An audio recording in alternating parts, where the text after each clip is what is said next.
దేవుని వాక్యాన్ని మనం ధ్యానం చేద్దాం. మా బైబిల్ వారందరూ దైవ గ్రంథాన్ని తెచ్చి కొరింథీయులకు రాసిన మొదటి పత్రిక, బైబిల్ వారందరూ దైవ గ్రంథాన్ని తీసి కొరింథీయులకు రాసినటువంటి మొదటి పత్రిక 9వ అధ్యాయం. క్లుప్తంగా దేవుని వాక్యాన్ని ధ్యానం చేసి త్వరగా ముందుకు వెళ్ళిపోదాం. మొదటి కొరింథీయులకు రాసిన అపోస్తలుడైన పౌలు కొరింథీయులకు రాసినటువంటి మొదటి పత్రిక 9వ అధ్యాయం. మన ప్రభువైన యేసుక్రీస్తు ఆయన వచ్చిన నేను చెప్పలేదు. 9వ అధ్యాయం 24 నుండి 27 వచనం. కొరింథీయులకు రాసిన మొదటి పత్రిక 9వ అధ్యాయం 24 నుండి 27 వచనం. చదువు.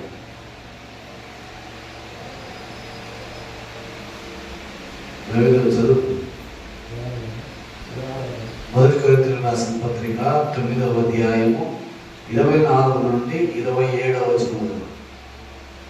పందెపు రంగమందు పరిగెత్తు వారందరూ పరిగెత్తుదురు కానీ ఎక్కడే బహుమానము పొందునని మీకు తెలియదా?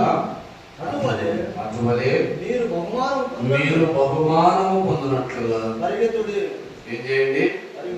పరిగెత్తుడి. చిన్న ప్రార్థన చేస్తాం. మహాపరిశుద్ధుడా, దైవమే స్తోత్రం. చదవబడిన వాక్య భాగాన్ని బట్టి స్తోత్రం. వాక్యం మీది, మీరు వాక్యమై ఉన్న దేవుడు కనుక ఈ వాక్యం ద్వారా నాతో మాతో మాట్లాడు. బోధకులకు బోధకుడు వాక్యమై ఉన్న యేసు ప్రభువు శ్రేష్ఠ నామమున ప్రార్థించి బోధించుకుంటున్నాము తండ్రి. ఆమేన్. పరిశుద్ధమైన దేవుని వాక్యాన్ని మనం చదువుకున్నాం. మనం చదువుకున్నటువంటి వాక్య భాగంలో మన ప్రభు అయిన యేసు క్రీస్తు వారి ద్వారా అపోస్తలుడైన పౌలు కొరింథీయుల సంఘానికి మొదటి పత్రిక రాస్తూ ఈ మాటను హెచ్చరించాడు. ఏమన్నాడయ్యా?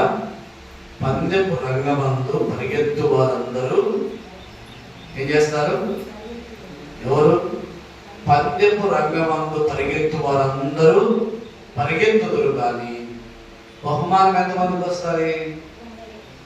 ఎంతమందికి వస్తారు బహుమానం? ఒక్కడికే బహుమానం వస్తుంది. మొదటి స్థానం ఒక్కడికి ఏముంటుంది? బాగా గమనించండి. పరిగెత్తు వారందరూ పరిగెత్తారు. నేను అంతా పాటు పరిగెత్తలేదా? 1 సెకండే కదా, 2 సెకండ్లే కదా అంటే ఒప్పుకోరు. ఎవడు మొదటిగా పరిగెత్తుతాడో వానికి ఏముంటది? బహుమానం ఉంటుంది. వాని వెనుక 100 మంది వచ్చినా కూడా ఏముండదు, వారికి బహుమానం ఉండదు. కాబట్టి పందెపు రంగమందు పరిగెత్తు వారందరూ ఏం చేస్తారు? పరిగెత్తారు. అందరూ పరిగెత్తారు. బహుమానం మాత్రమే ఒక్కరికే వస్తారు. మరి ఆ కొరింథీయులకు రాస్తూ పౌలు అంటున్నటువంటి మాట ఏమిటంటే, నాయనా అందరూ పరిగెత్తుగా ఒక్కరికే బహుమానం వస్తుంది. కాబట్టి మీరు అనగా దేవుని ప్రజలు, యేసుక్రీస్తువుకు విశ్వాసం ఉంచిన ఆయన జనులు, స్త్రీలను లేదు, పురుషులను లేదు, ఏ భేదము లేదు, అందరికీ ఆయన చెప్తున్నటువంటి మాట ఏమిటంటే, పందెపు రంగమందు పరిగెత్తువారు అందరూ పరిగెత్తారు, బహుమానం ఒక్కరికే వస్తుంది. కాబట్టి మీరేం చేయమంటున్నాడంటే బహుమానము పొందునట్లుగా పరిగెత్తమని కొరింథీయులకు పౌలు రాస్తున్నాడు. ఎట్లా పరిగెత్తాలంట? బహుమానము పొందినట్లుగా పరిగెత్తాలి. ఊరికే పరిగెత్తుగా ఏం లాభం? 100 మంది పరిగెత్తారు, బహుమానం ఎవరికి వస్తుంది? ఒక్కరికే వస్తుంది. ఏం ప్రయోజనం మిగిలిన వారందరూ పరిగెత్తి? కాబట్టి అలాగనే మన క్రైస్తవ జీవితం, దేవుని యందు మనం బ్రతుకుతున్న మన బ్రతుకు వ్యర్థమైపోకుండానట్లుగా మనము బహుమానము పొందినట్లుగా ఏం చేయాలా? ఏం చేయాలయా? పరిగెత్తాలి. మీరు బాగా చెప్పండి. ఏం చేయాలా? పరిగెత్తాలి. అపోస్తలుడైన పౌలు ఏమంటాడంటే, అయ్యా ఇప్పుడు పరిగెత్తు వాళ్ళందరూ పరిగెత్తావు, ఒకరికే బహుమానం అన్నావు, మరి మనల్ని పరిగెత్తమంటున్నావు, మనకందరికీ బహుమానం వస్తుందా అంటే, మన ప్రభు అయిన యేసుక్రీస్తు ప్రభువారు న్యాయవంతుడు. ఆయన అందరి కొరకు ఒక బహుమానాన్ని సిద్ధపరచు మధ్యలో ఒక మాట మాత్రం నేను చూపించి ముందుకు వెళ్ళిపోతాను. తిమోతికి రాసిన 2వ పత్రిక, అపోస్తలుడైన పౌలు తిమోతికి రాసినటువంటి 2వ పత్రిక,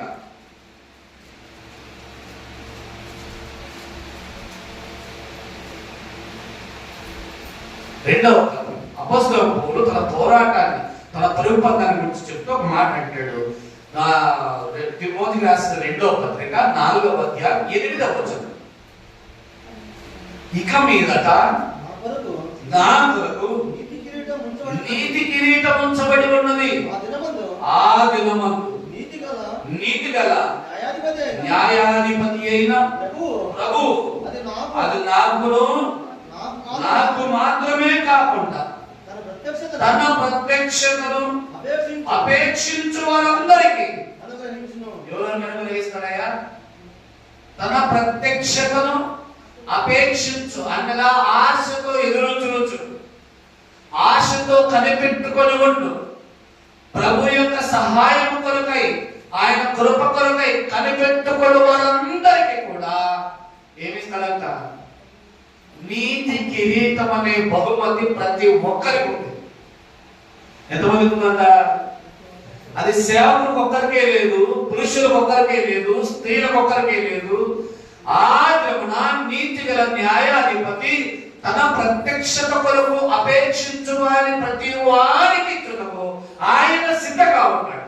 కాబట్టి పందెపు రంగమందు పరిగెత్తు నీవు నేను ఏం చెయ్యాలా? ఈ ఆత్మీయ జీవిత యాత్రలో కొనసాగుతున్న నీవు నేను ఏం చెయ్యాలయ్యా అంటే బహుమానము పొందినట్లుగా ఏం చేయాలా? పరిగెత్తాలి. బహుమతి ఉందా మనకి? అయ్యా మీకుందా? నాకుందా? అబ్బా మీకుందా? మనకందరికీ బహుమతి ఉంది. అపోస్తలుడైన పౌలు ఉన్నాడు, ఇక మీద నా కొరకు నీతి కిరీటం ఉంచబడి ఉన్నది.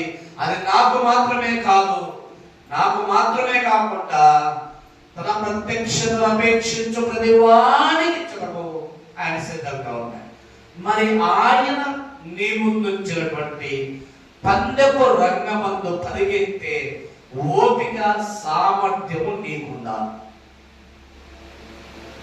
నీతి గల న్యాయాధిపతి పరిగెత్తు ప్రతి వానికి ఆయన నీతి కిరీటం ఉంచబడి ఉన్నది. ఆ ప్రత్యక్ష దినము కొరకు ఎవడు ఎదురు చూస్తున్నాడో వారికి అందరికీ ఇస్తానని ఆయన వాగ్దానం చేశాడు. మరి ఆ పందెపు రంగమందు పరిగెత్తే ఓపిక, నియమములు నీకు తెలుసా? అవేంటో కొన్ని మాత్రం నేను చూపించి నేను ముందుకు వెళ్ళిపోతాను. ఆ పందెపు రంగమందు నీవు, నేను, మనమందరము బహుమానము పొందాలంటే ఒక క్రమ పద్ధతిలో పరిగెత్తాలి, కొన్ని నియమములు కలిగి పరిగెత్తాలి. అది ఎలాగో పరిగెత్తామో నేను మీ ముందు పెట్టి త్వరగా ముగించేస్తాను. ఒకటి కీర్తన గ్రంథం 119వ అధ్యాయం, కీర్తన గ్రంథం 119వ అధ్యాయం 32వ వచనం. దాన్ని చదవాలి. నా హృదయమును నీవు విశాలపరచునప్పుడు నేను నీ ఆజ్ఞల మార్గమున ఏ మార్గాన్ని పరిగెత్తాడయ్యా? ఆజ్ఞల మార్గాన పరిగెత్తాలి.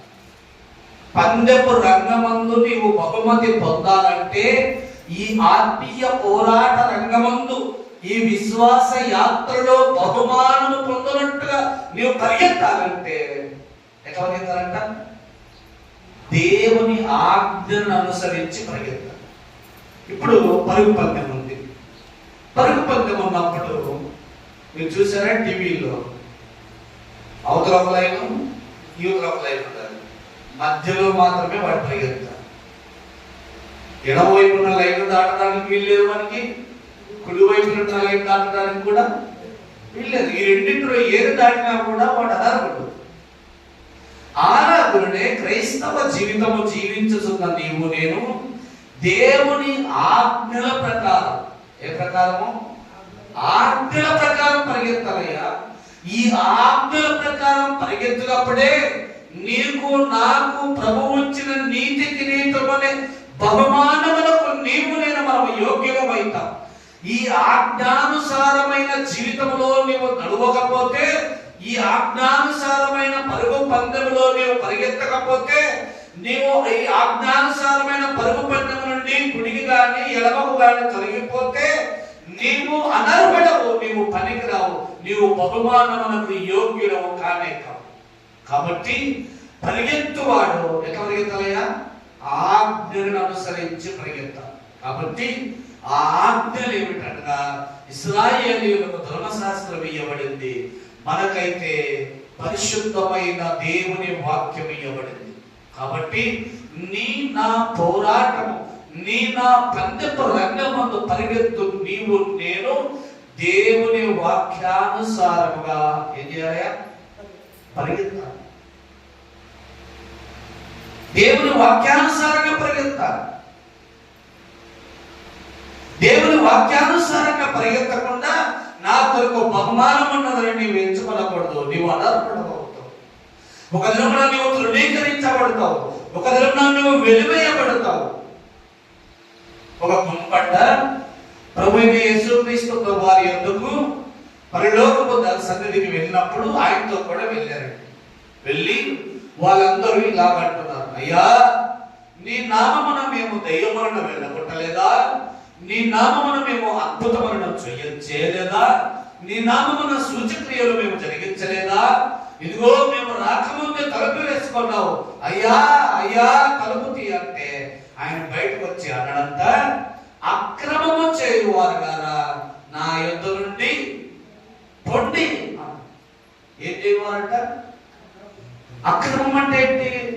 క్రమము కాని దానిని జరిగించేదే అక్రమము. క్రమము కాని దానిని జరిగించేదే అక్రమం.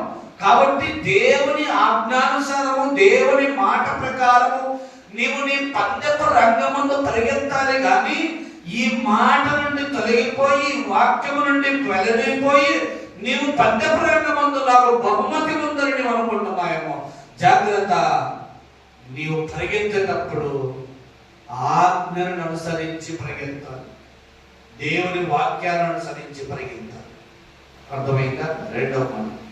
సమయం లేదు, త్వరగా ముగించేస్తాను. హెబ్రీయులకు రాసిన పత్రిక 12వ అధ్యాయం.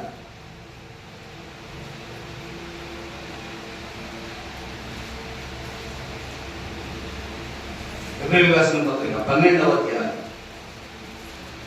2వ వచనం.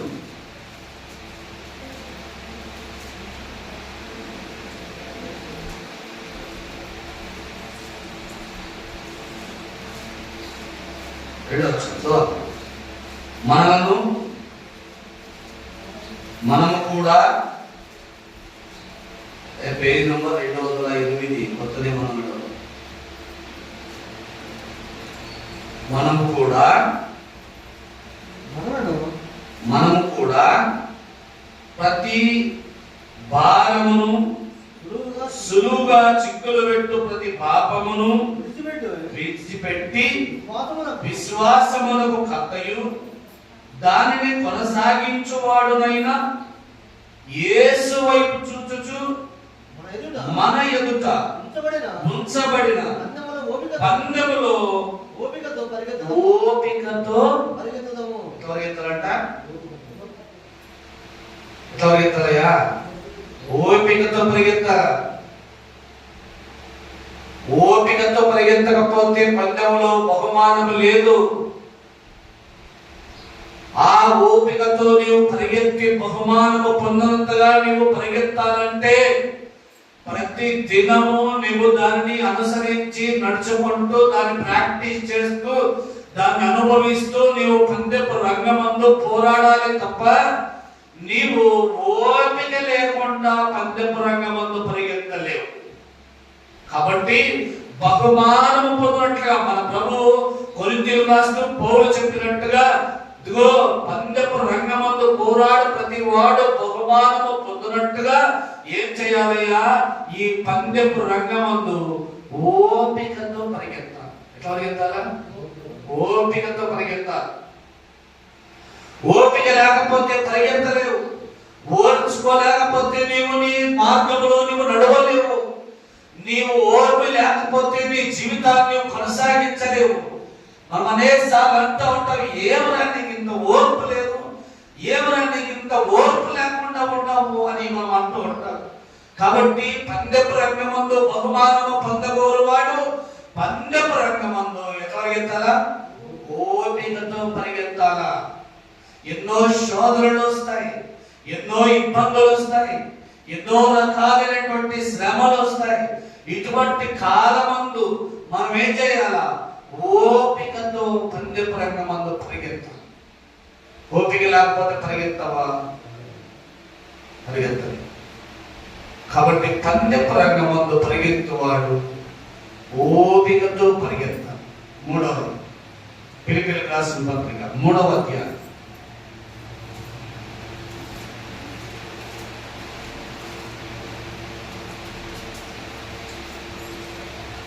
ఫిలిప్పీయులకు రాసిన పత్రిక 3వ అధ్యాయం 13-14 వచనాలు. సహోదరులారా, నేను ఇదివరకే పట్టుకొని ఉన్నానని తలంచుకున్నాను. అయితే ఒకటి చేయుచున్నాను, వెనుక ఉన్నవి మరచి ముందున్న వాటి కొరకై వేగిరపడుచు క్రీస్తు యేసునందు దేవుని ఉన్నతమైన పిలుపుకు కలుగు బహుమానము పొందవలనని గురి యొద్దకే పరిగెత్తుచున్నాను. అయ్యా, బహుమానము పొందాలంటే ఎక్కడికి పరిగెత్తాలి? గురి యొద్దకే పరిగెత్తాలి. 100 మీటర్ల పరుగు పందెం, 200 మీటర్ల పరుగు పందెం. 100 మీటర్ల పరుగు పందెంలో 99 మీటర్లు పరిగెత్తి ఇంకా 1 మీటరే కదా నాకు బహుమతి వస్తుంది అనుకుంటే దొరుకుతుందా? ఎక్కడికి పరిగెత్తాలి? గురి చేరుకునేంత వరకు నువ్వేం చేయాలి? పరిగెత్తాలి కదా. నీ గురి నీ ప్రభు అయిన యేసు క్రీస్తు ప్రభు వారే కనుక ఆ యేసు క్రీస్తు ప్రభు వారిని చేరుకునేంత వరకు నీ పరుగును ఏం చేయకూడదు? నిలబెట్టకూడదు, ఆపకూడదు. కాబట్టి పందెపు రంగమందు పరిగెత్తువాడు ఇదిగో విశ్వాసములో కర్తయు దాన్ని కొనసాగింపు చేయువాడును ఇదిగో వాటన్నిటిని నెరవేర్చు దేవుడునైనా యేసు వైపు చూచుచు. ఎవరు మన గురి? యేసు వైపు చూచుచు మన పందెపు రంగమందు పరిగెత్తితే మనము బహుమానము పొందుటకు యోగ్యులంగా ఉంటాం. ఎవరు ఈ గురి యొద్దకు పరిగెత్తలేనంటే వెనక ఉన్న వాటిని మర్చిపోకుండా అట్లే పెట్టుకుంటారు కొంతమంది. ఏవి? మన పాత జీవితంలో నడిచిన మార్గాలు, మన పాత జీవితంలో చేసిన ఆచార సాంప్రదాయాలు, మన పాత జీవితంలో నెరవేర్చినటువంటి కార్యాలు, వీటన్నిటినీ వెనక మన దగ్గర అట్టే పెట్టుకొని మనం పరిగెత్తాలని చూస్తాం. వెనక ఉన్న వాటిని మరచి ముందున్న వాటి కొరకు వేగిరపడి ఏం చేయాలి? మన గురి అయిన యేసు యొద్దకు చేరేంత వరకు మన పరుగును ఆపకూడదు, పరిగెత్తాలి. నువ్వు ఆ యేసు వైపు చూచుచు, నీ గురి అయిన యేసు వైపు చూచుచు నీవు పరిగెత్తితే నీ లక్ష్యాన్ని, నీ గురిని నీవు చేరుకుంటావు. అప్పుడు నీ యొక్క పందెపు రంగమందు నీకేముందయ్యా? బహుమానం. విశ్వాస జీవితాన్ని జీవించి ఇంతకాలము ప్రభు కొరకై బ్రతికి, ఇంత శ్రమపడి ప్రభు కొరకై జీవించి, ప్రభు కొరకు ఎన్నో కార్యాలను జరిగించి ఒక దినమున మన ప్రభు సన్నిధికి మనము చేరలేకపోతే నీ జీవితం అంతా ఏమైపోయినట్టు?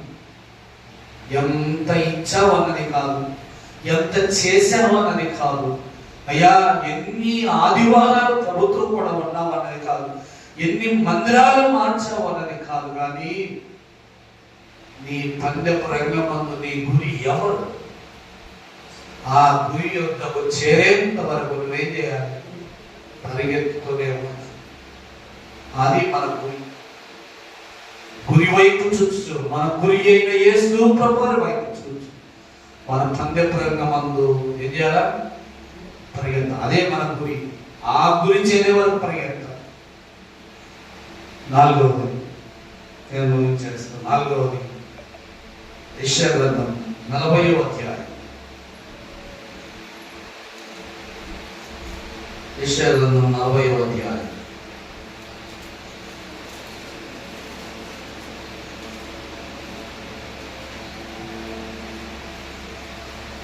యెషయా గ్రంథం 40వ అధ్యాయం 31వ వచనం.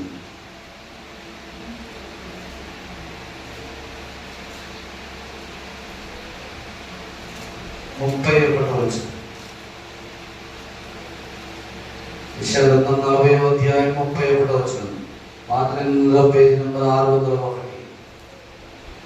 పాత నిబంధనలో పేజీ నంబర్ 601. 31వ వచనం. యెహోవా కొరకు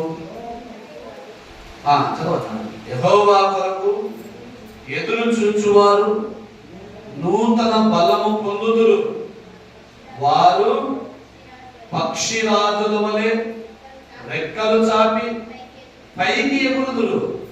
అలయక పరిగెత్తుదురు. సొమ్మసిల్లక. ఏం చేస్తారంటయ్యా? ఎవరు మీరు? విశ్వాస జీవితాన్ని జీవిస్తున్నటువంటి వారు. విశ్వాస జీవితాన్ని జీవిస్తున్న వారు యేసును గురికలిగి, తమ దేవుని గురికలిగి పరిగెత్తుచున్నవారు. అదే మాట మార్చు. యెహోవా కొరకు ఎదురు చూచువారు. అదే కదా మన గురి. ఆయన కొరకు ఎదురు చూచే వారమే కదా, ఆయన చేరుకున్నటకు ప్రయత్నం చేస్తున్న వారమే కదా. ఆ యేసు కొరకు ఎదురు చూచు వారందరూ బలము పొంది పక్షిరాజు రెక్కలు చాపి ఏం చేస్తుందంట? పైకి ఎగరచ్చు, అలయక పరిగెత్తుచు, సొమ్మసిల్లక నడిచిపో. ఎవరు మీరు? ప్రభు అయిన యేసును గురి కలిగి పరిగెత్తేవారు. ఎట్లా పరిగెత్తారంటనా? పక్షిరాజు వలె రెక్కలు చాచి అలయక సొమ్మసిల్లక ఏం చేస్తారు? బైబిల్ గ్రంథంలో ఒక ఆయన అలసిపోయాడు. భక్తుడైన ఏలియా బయలుదేవతల ప్రవక్తలను 400 మందిని చంపి ప్రాణభయంతో పరిగెత్తాడు. పరిగెత్తి 3 దినాలు ప్రయాణం అంత దూరం పోయి ప్రభుత్వం ఇలాగ అన్నాడు, ప్రభా నీ కొరకు చేసింది ఇక చాలు. నీ కొరకు ఎన్నో భీకర కార్యాలు చేసి నేను అలసిపోయాను. ఇక నన్ను తీసుకోనైనా నీ దగ్గరికి అన్నాడు. అలసిపోయినప్పుడు మనం కూడా ఏమంటాం? ఇలాగంటాం, ఎందుకు ప్రభా ఈ శ్రమ, ఇక చాలు ఆయన తీసుకో అంట. తీసుకో అన్న వాళ్ళందరినీ ఆయన తీసుకొని ఉంటే ఈ లోకము ఈ పాటికి ఖాళీ అయిపోయి ఉండేది. ఆయన అన్నాడు, లేదు, నీ ముందర ఇంకా చాలా పని ఉన్నది. నీవు ఇంకా 40 రాత్రులు లేచి నడవలసిన ప్రయాణం నీ దగ్గర ఉంది. ఇదిగో తిను అని భోజనం పెట్టి బలపరిచి ఏరియాను ముందుకు దుబ్బితే ఆయన 40 పగళ్ళు 40 రాత్రులు అలయకుండా పరిగెత్తాడు. మన జీవితాల్లో కూడా ఇలా కనపడుతూ ఉంటాం చాలా ఆయన ఇంతకాలము బిడ్డ పెళ్ళి అయిపోయింది, కొడుకు పెళ్ళి అయిపోయింది, నా బాధ్యతలన్నీ తీరిపోయినాయి, ఇంకెందుకు నాయనా నన్ను తీసుకో ప్రభువా అని అంటాడు. అలసిపోకూడదు, సొమ్మసిల్లకూడదు, నీ ప్రయత్నాన్ని ఆపకూడదు. ప్రభు నిన్ను భూమి మీద ఉంచినంత కాలం, ప్రభు నిన్ను వాడుకుంటున్నంత కాలం అలసిపోకుండా సొమ్మసిల్లకుండా ఏం చేయాలి? మన పందె రంగమందు పరిగెత్తాలి. అలా పరిగెత్తి దేవుని ప్రజలు, మన దేశాలు, రాష్ట్రాలు ఉద్యమంతో తగిలించినటువంటి దైవజనుడు ఎంతమంది. యేసన్న గారంట మరణ పడక మీద ఉన్నారు. యేసన్న గారు ఎక్కడ? మరణ పడక మీద ఉన్నారు. ఒక దైవజనుడు చెప్తుంటే నేను విన్నా యూట్యూబ్ లో, అది మీకు చెప్తాను. మరణ పడక మీద ఉండి పనులు పడపడ కొరుకుతారంట. దగ్గర ఆయనకు చాలా మంది ఇప్పుడు వాడబడుతుంది, పెద్ద సేవకు చాలా మంది ఉన్నారు. వాళ్ళ పరిచారకులు ఒక ఆయన వెళ్ళి ఏమన్నా అన్నారంట. ఏమన్నా అంటే ఆ మంచం మీద చెయ్యి కొట్టి, దేవుడు మనలో ఒక అవకాశం ఇస్తే భారతదేశాన్ని షేర్ చేయాలనుందిరా అన్నాడు. ఎక్కడ?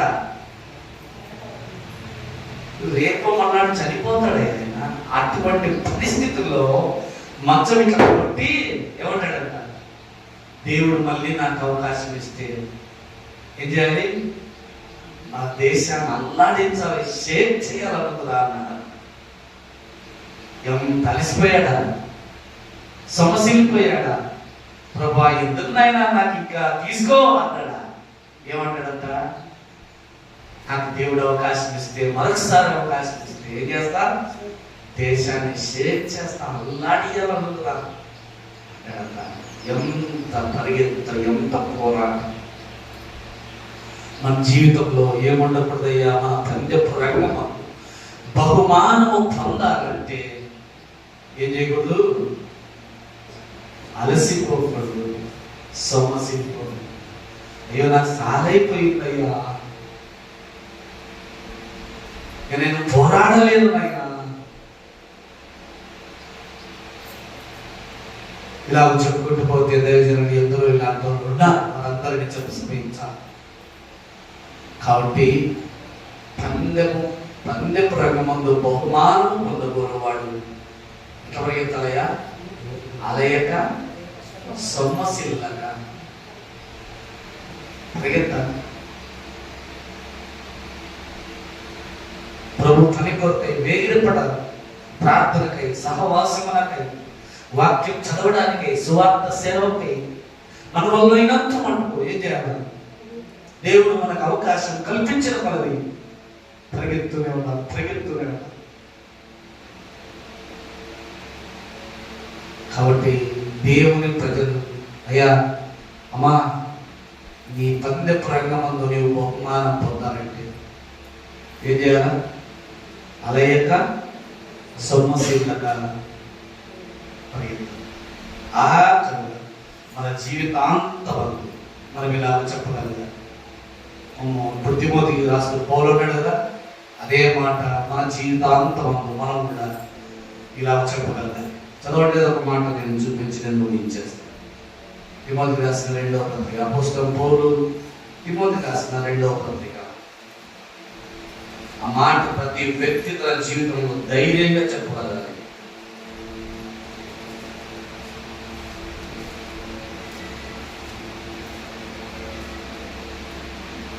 6-7 వచనం చదువుతారు. నేనిప్పుడే పానార్పణముగా పోయబడుచున్నాను, నేను వెడలిపోవు కాలము సమీపమై ఉన్నది. మంచి పోరాటము పోరాడితిని, నా పరుగు కడముట్టించితిని, విశ్వాసము ఏం చేసుకున్నాడంట? కాపాడుకున్నాడు. పౌలు మరణ దశలో చెప్తున్నాడు ఈ మాట. ఆయనకు అర్థమైపోయింది, ఈ తిమోతి రాసినప్పుడు ఆయన చెరసాల్లో ఇంకా ఆయనను చంపబోతున్నారని ఆయనకు అర్థమైపోయి తిమోతికి ఈ హెచ్చరికలు రాసింది. అయినా నేను వెడలిపో కాలము సమీపమై ఉన్నది, నేను ప్రభు దగ్గరికి వెళ్ళవలసిన కాలము దగ్గరికి వచ్చింది. ఇదిగో నా పరుగు ఏం చేశాను? కడముట్టించింది. నా పరుగు, నీ పరుగు మా అయ్యా, నీ పరుగు కడముట్టించుటకు నీవు ఆజ్ఞల మార్గంలో నడుస్తున్నావా? అయ్యా, నీ పందెపు రంగమందు ఓపికతో పరిగెత్తుతున్నావా? బహుమానము పొందినట్లుగా గురి యొద్దకు పరిగెత్తుతున్నావా? నీ పందెపు రంగమందు దేవుడు నిన్ను చూచి నమ్మకమైన దాసుడా అని నిన్ను మెచ్చుకున్నట్లుగా అలయక సొమ్మసిల్లగా పరిగెత్తుతున్నావా? ప్రతి మానవుడు తన జీవితాంతమందు పౌలు వలె ఏం చెప్పాలా? నా పరుగు కడముట్టించింది, నా విశ్వాసాన్ని ఏం చేస్తున్నా? అంత్యదినములలో ఇది చాలా ప్రాముఖ్యమైనది. అంత్యదినములలో అనేకులకు సువార్త చెప్పాలని పరిగెత్తున్నారు, కానీ వారి సొంత విశ్వాసాన్ని కాపాడుకునే ప్రయత్నం ఖచ్చితంగా ఎందుకనగా ఎంత దినములు ఏర్పరచబడిన వారిని సైతము మోసగించే కాలం వచ్చింది. దేవుని వాక్యం, ప్రార్థన, సహవాసం అనే బ్రతికే వారిని సైతము మోసగించే కాలం వచ్చింది. దేవుని ప్రజల పైన అన్యాయంగా, అక్రమంగా నడుచుకునే కాలంలో మనం ఉన్నాం కనుక మన విశ్వాస పోరాటంలో ఏం చేయాలయా? మన ఆఖరు వరకు మన విశ్వాసాన్ని కాపాడుకొని, ఇదిగో ప్రభువా మంచి పోరాటం పోరాడని, నా పరుగు కడముంటించి నీ యొద్దకు వచ్చుచున్నానని ప్రభుతో కూడా ఉండటం, ఆయన ఇయ్యబోవు శ్రేష్టమైన బహుమానములు మనమందరం సిద్ధంగా ఉన్నాం. దేవుడి కొద్ది మాటలు మన నిమిత్తమై దీవించుకుందాం.